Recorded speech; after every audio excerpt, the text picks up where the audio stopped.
Welcome to the Superhero of Love podcast. I am Bridget Fonger, and I wrote a book called Superhero of Love, Heal Your Broken Heart, and Then Go Save the World.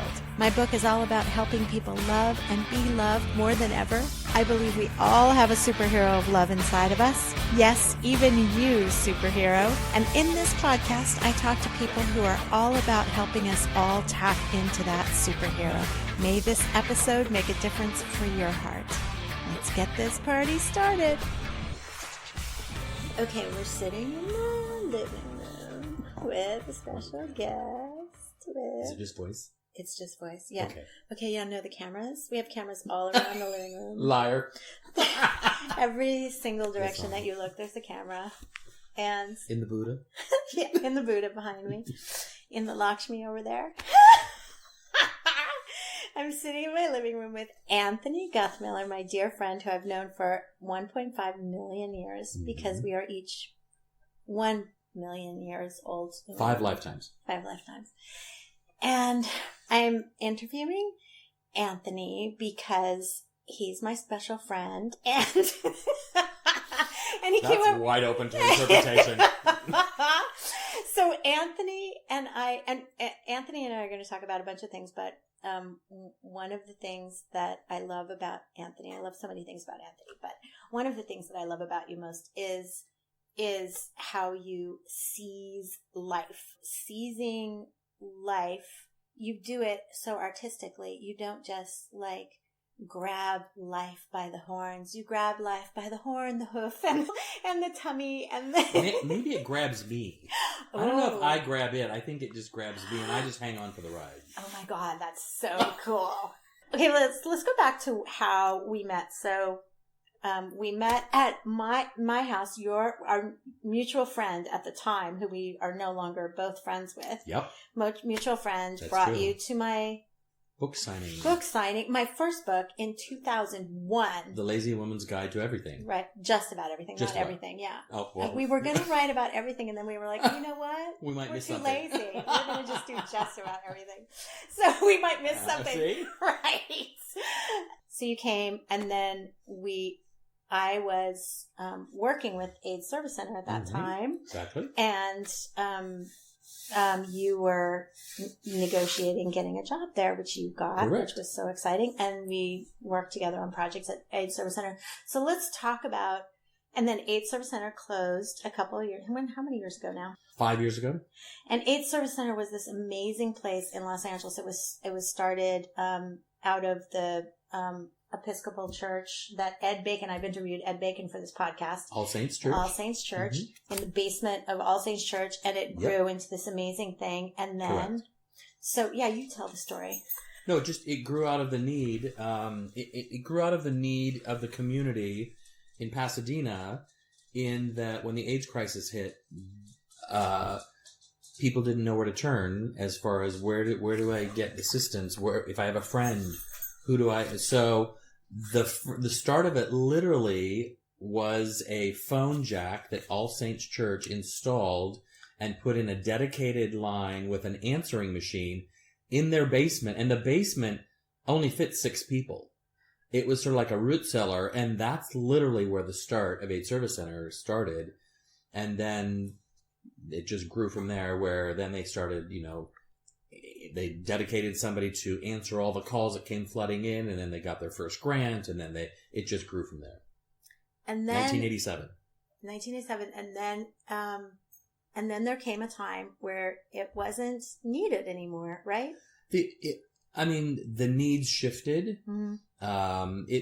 The financing was the challenging part. It was private funding versus public funding. With a HIV cocktail, people weren't dying. It was more manageable, but we still had the issue of having to educate people with safer sex, etc. So the needs shifted, and it still continues. There still is lots of need for awareness around that, and stigmas attached. But we closed it because the needs had shifted and our funding had shifted. So the services that we offered at the time that we closed were integrated into other areas in the community. So other agencies took over where you guys Correct. left off, and it folded into their But I just think that it's, I mean, not that it isn't still an issue and that education isn't still an issue and people aren't still, there aren't new cases of HIV happening. I just think it's, or is that an incorrect thinking that it's a good sign that a full-blown agency dedicated to it was no longer needed? Is that a misunderstanding on my part? The shift, most of the AIDS service organizations in Southern California at the time were biopsychosocial agencies. And what shifted was public funding shifted from that biopsychosocial model into medical care. Okay. So what happened is that the public funding, the federal money, Ryan White Care Act, that money started being shifted to you had to be a medical provider to receive funds. Oh, okay. And we were not. Gotcha. AIDS Project Los Angeles then started also connect. So most of the AIDS service organizations were not medical providers. So now those who are connected to treatment. Because one of the developments of HIV was that if you were connected to medical care, and it had treatment, mm-hmm. the other issues that used to surround that didn't exist anymore. You literally could live a very healthy, right. full life, right. As long as you were on treatment and had and had awareness of it. Right. That was the big shift. Right. Are we allowed to say that you are HIV positive? Mm-hmm. Okay. So, because it's not necessarily that the people that are working at these agencies are HIV positive and you could share your experience, but you've also I have literally never, you've had one flu since I met you or something. I mean, you are literally one of the healthiest, most energizer bunny people on the planet Earth. And I've never seen you thwarted by... Well, I mean, we're all different. Everyone's a different individual. I get run down and stuff. My type or my personality is, my lessons are different from other people's. We all have different lessons. And I need to learn to have more balance and slow down a little bit versus somebody who maybe needs to learn the opposite. Right. So, yeah, I'm a type A type of a personality that would do better to be a little bit more balanced and be a little bit more slow. And that's my journey. I can't imagine you slowing down. So just FYI, if you ever follow Anthony on Facebook, which I highly recommend because he is so creative. He's such an artist in every area of his life. But if you follow his social media, you will see that he literally wakes up at 3:00 in the morning and doesn't go. Sometimes you never sleep. So I'm always in awe of we are all in awe. Everybody that knows you, FYI, is in awe of your energy, and also that you are such a bright light in the world. And wherever you go, you shed light. And one of the places that you go and shed light is you redirected that energy that was focused on the AIDS Service Center, and you redirected it to other nonprofits in the world. And talk about, because a lot of people, we live in Los Angeles, and and not even all my friends in Los Angeles have experience working in nonprofits and giving back and stuff. And you're just so inspiring in the way that you do this. And by the way, I just want to acknowledge that you also, it's not a nonprofit, but you helped me so immensely on Love Forward Talks, which was, you just jumped right in, and Anthony was pivotal, seminal, evitable. One of the bowls. Every all to Love Forward Talks, and we're sitting right in front of the Love Forward Talk heart right now. But tell us about how service has been a part of your life. I mean, I'm not sure the true answer of that question. I think one of the, I was raised to, the golden rule was the, cornerstone of what we were supposed to do. Your word is your contract, and treat others, the way you want to be treated. That was really instilled in me. Also, one of my first jobs, professional jobs, was with Sebastian International, the hair and skincare cosmetic company. And I remember the founders, who are very dear friends of mine still, they helped start, coin the phrase cause marketing. And the whole thing was about giving back to the community and being a part of the community, which makes all of us better people. So when I fell into the nonprofit world with the AIDS Service Center, it was a natural sort of progression.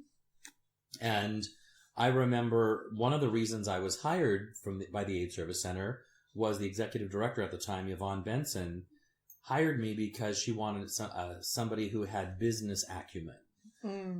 A lot of the nonprofits in the world, probably more so before to now, are always started because somebody had a passion, a care to make a change and to create something.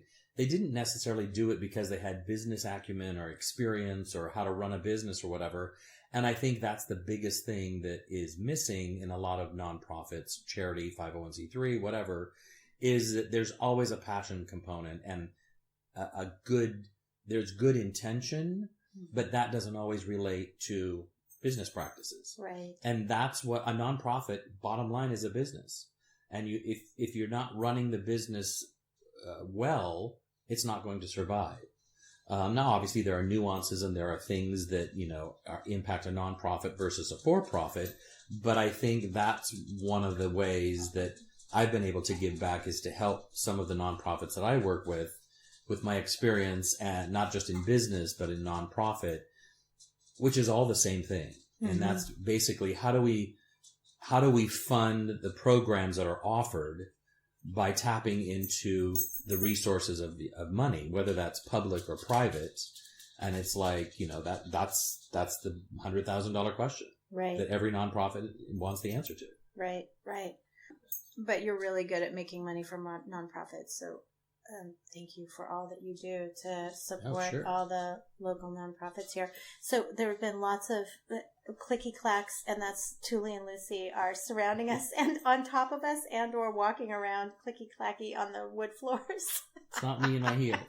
It's not Anthony in his heels, which is a sight to behold.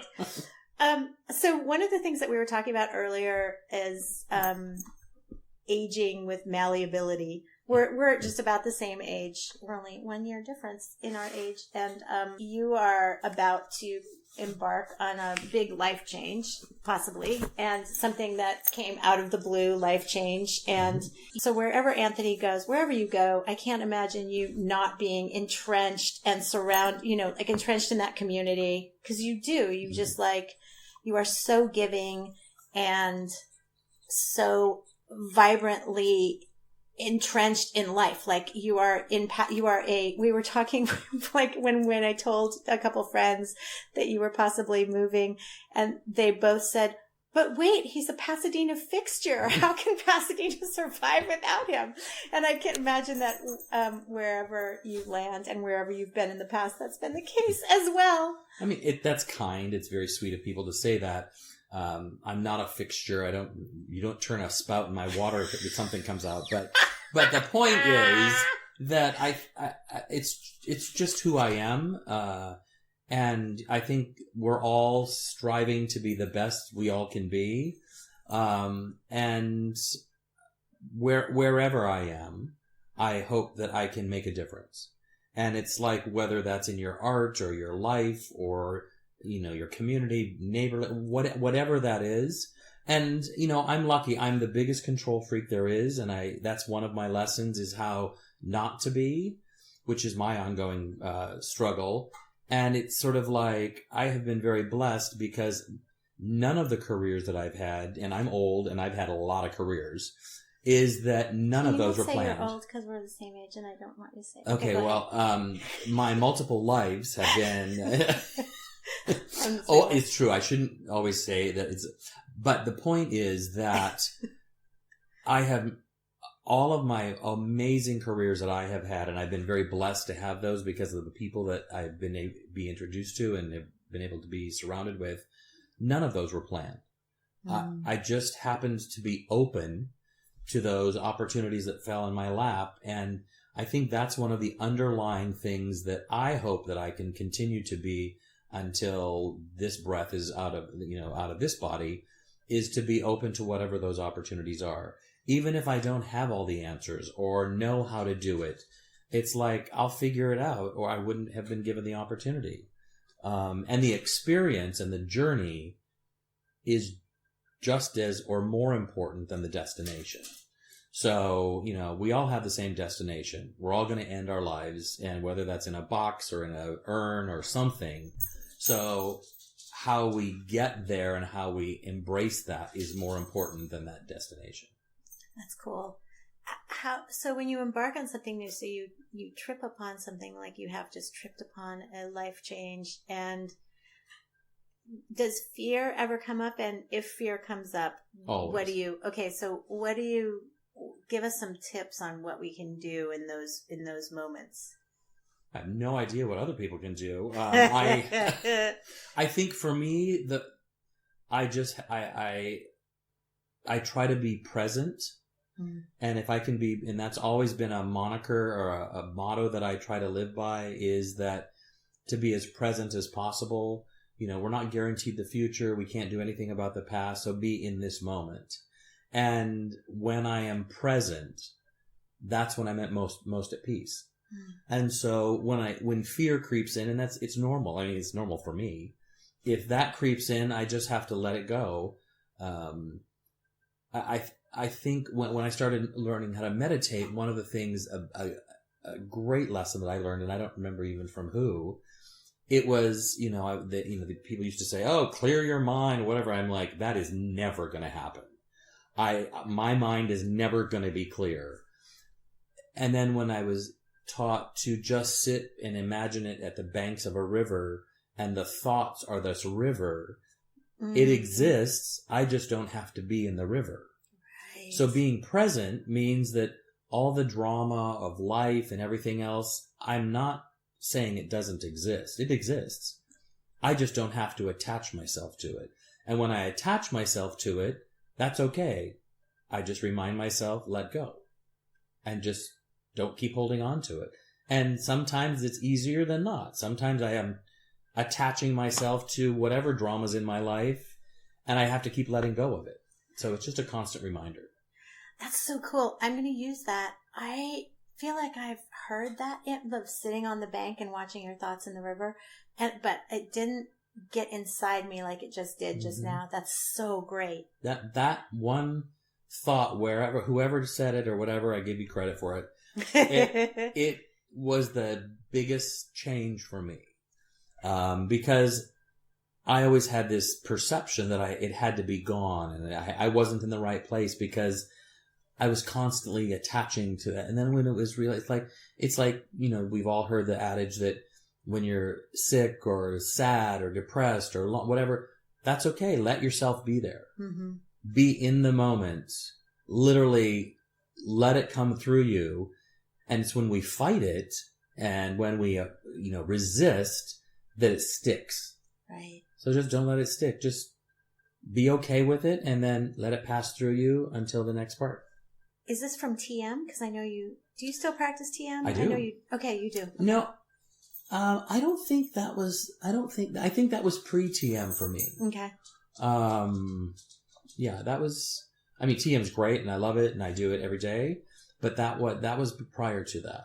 Okay. I think actually the book that I get, The Inner Guide to Meditation, and I don't even know where it is or whatever, but that title of that book and that title was the big turning point for me. Wow, that's cool. I'll have to go find it now and see what reread it. I know, I've never heard of that book. That's so damn cool.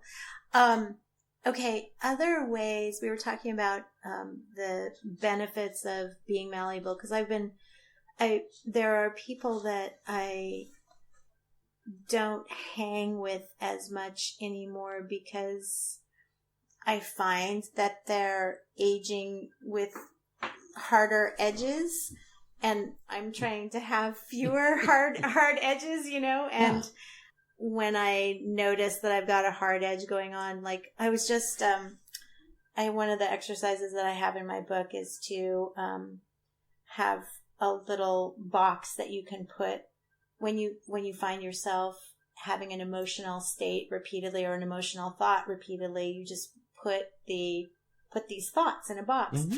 And I happened to be cleaning out a cabinet and I found I hadn't used a box, I'd used a jar. So, but I found the jar in with these other jars, and I was like, what the hell's in this jar? And it was all these little slips of paper of these thoughts that, they were things that I had made hard edge decisions about, like, sure, I will never date an X, or I will never date as, I will never do Z, or I will never this, never. Right. I was trying to put all my nevers in there. Right. And I was like, some of these I still am kind of hanging on to these, like I don't ever want to do that, that kind of thing.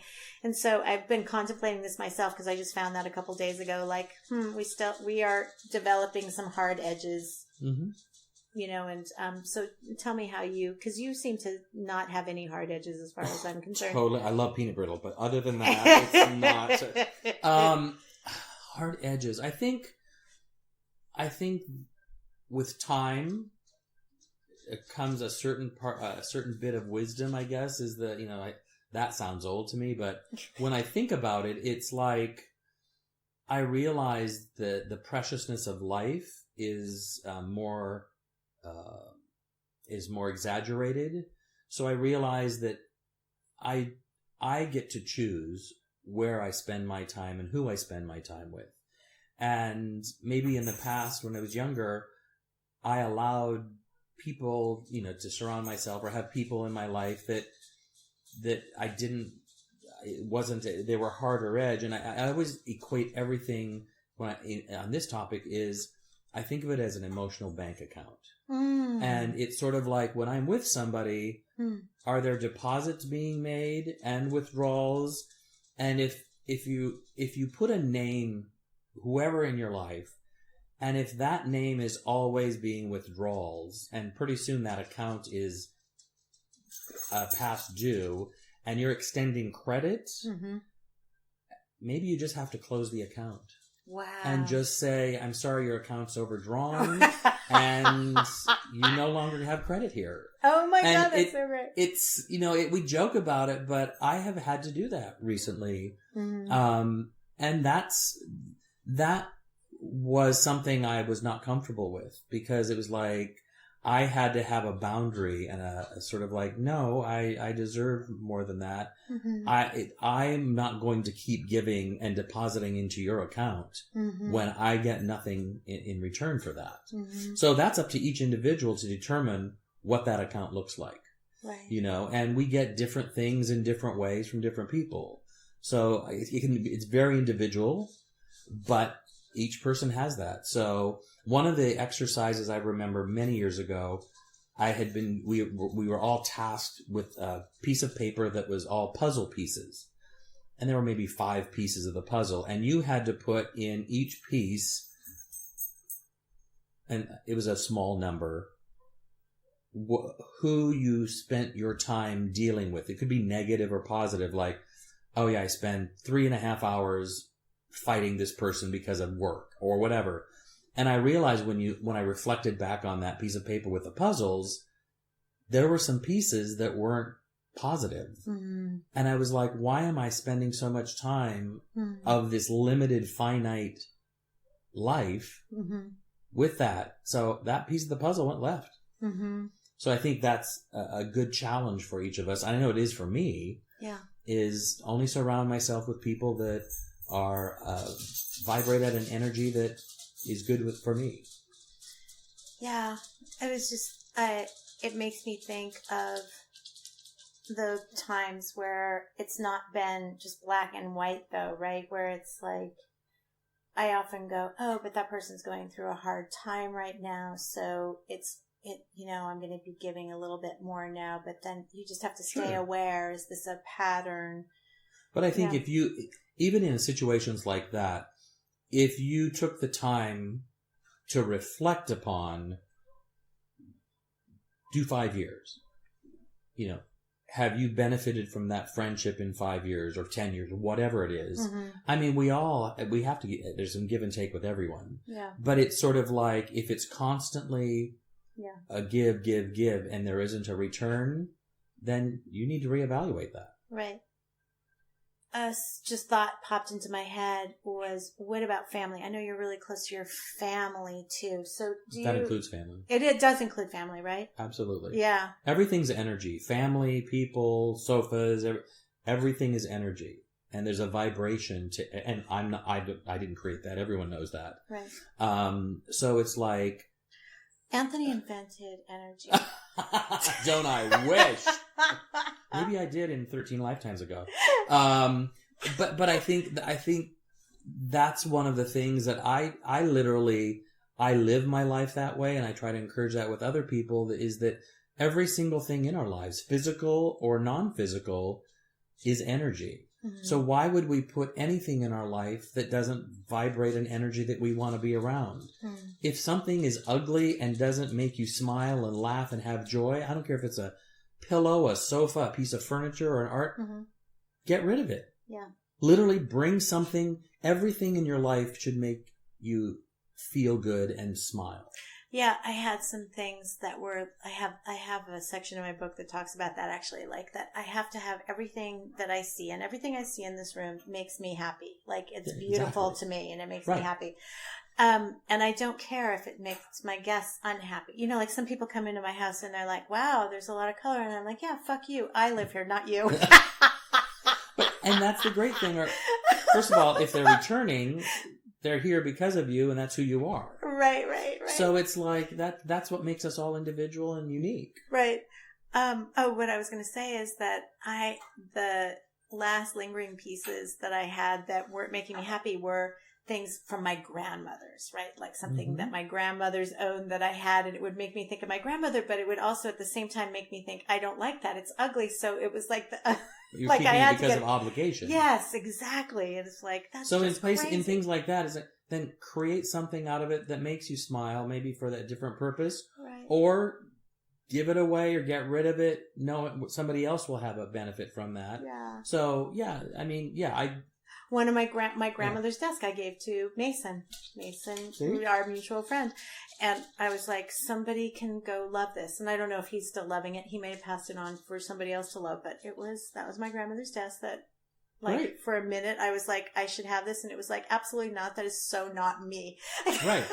Well, I mean, I think that's where, that's how I built one of my little side businesses, is the whole art of upcycling. Yeah. It's sort of like things that are neglected and don't have the life they used to. It's like, well, let's create a new life. And that's the part that it's like everything can be recreated and renewed, literally. Right. So let's discover that. You're such a master of doing that. I love how you do that. He takes and creates things out of everything. And let's go back to the thing of energy and hanging out with good energy. As Tallulah just sat and nestled next to you. Good energy, Tallulah. When I was writing my book, you were writing a book. Oh God. No, and tell them about been shelved. But... Right. But it was, what was it called again? Back in the Pool, Dating at 50. Okay. But you stopped dating because you found the one, and I did. Let's talking about energy. So tell us about that journey, and did you expect that to happen? Well, God, I hope to. I mean, that we all want that. We all want someone in our lives that will love us and that we can love.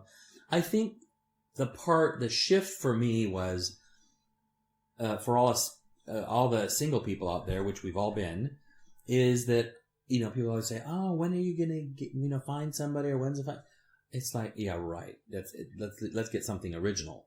It was always that was part of the letting go. Was I would always say the universe is getting him ready, and when he's ready, my task was to get ready. So when he was ready, I was ready as well. And once I had that mindset, then it was that was a different shift. Wow. Because the pressure was sort of off, because we always sort of project that it's somebody else, but are we doing the work on ourselves so we're ready when that person is going to be available to us? And the universe takes care of that. Whether it's grocery shopping, you meet them at the post office, or whatever it is, that's going to happen. I am now at this point where I'm like, friends and family would always ask, okay, are you dating? And blah, blah, blah. People have stopped asking. And it's just like, it's so funny because it's really just like so not my priority. It's just my spiritual life is like more my priority, that's where my energy is. And I feel so loved and loving, you know what I mean? Like, I don't feel like but it's just very funny. It's a transformation that's just kind of, it just kind of happened slowly over time where I'm like, wait, what's happening? I mean, it would be lovely. It would be icing on the cake, but it would have to right. And I think we all have different definitions and perceptions of what love, quote unquote, is. I know I did. And I've had some amazing relationships that, the rug got pulled out from under me. It's like, whoa, what the hell? Yeah. And those were good lessons because I still don't understand. There was one big rug pulling that we all witnessed, and none of us, I still think he had a brain tumor or something. And maybe, it's like, who knows? And it's not for us to have those answers. And again, back to the control person, I realize that I just have to let go and I have to trust. And ultimately, trusting in what the universe brings to me and what the universe takes is my best learning if I can accept that. And being in the moment and being present, and it's like, well, this wasn't planned. Well, okay, it wasn't planned. But appreciate it, take the best out of it. Whether it's the learning, the joy, the whatever. And that's how I have been gifted with such an amazing life. And, how we define that is individually done. Anthony, I just want to say thank you, Thank you, Bridget. I adore you. For coming. I adore you so much. And Bridget is the most amazing cook. Oh my God, we just had this stunning meal. That I'm making that salad for everybody, and a couple people have asked me to write up the recipe, which is like not even worth writing up a recipe because it's so easy, but I did do a little video and I put it on my YouTube channel. Awesome. This Asian salad I make that Anthony and I, being vegetarians, we loved it so much. And just consumed practically the entire bowl. Yeah. Thank you for being such a giant heart in my life, and you've taught me so much about love over these years. My honor. And again, thank you for being such a force behind Love Forward Talks also. I love you, I love you, I love you. Thank you. Let's all go forward in love. That was the divine Mr. Anthony Guthmiller, a major fixture in the nonprofit world in Pasadena, California, spreading light and love wherever he goes, beyond Pasadena, everywhere that he travels. He is a bright and shining light, and I hope you felt that light in your heart today. I felt like I had to share him. He was at the house, and I just felt like I had to share him with the superheroes of love. And he convinced me to do his upcoming fundraising event, Setting the Table. So I'll be at the Pasadena Convention Center on November 9th if you want to come to that amazing event, Setting the Table. I'll be setting a superhero of love table. Come and see it on November 9th at the Pasadena Convention Center. And if you like this podcast, please go rate and review it. Tell your friends about it. Subscribe to it. Spread the word. Also, please spread the word about Superhero of Love, my book, and get it for your friends and family for Christmas. Oh my God, what a great Christmas present. Okay, thanks for coming, Superhero. Have a great day.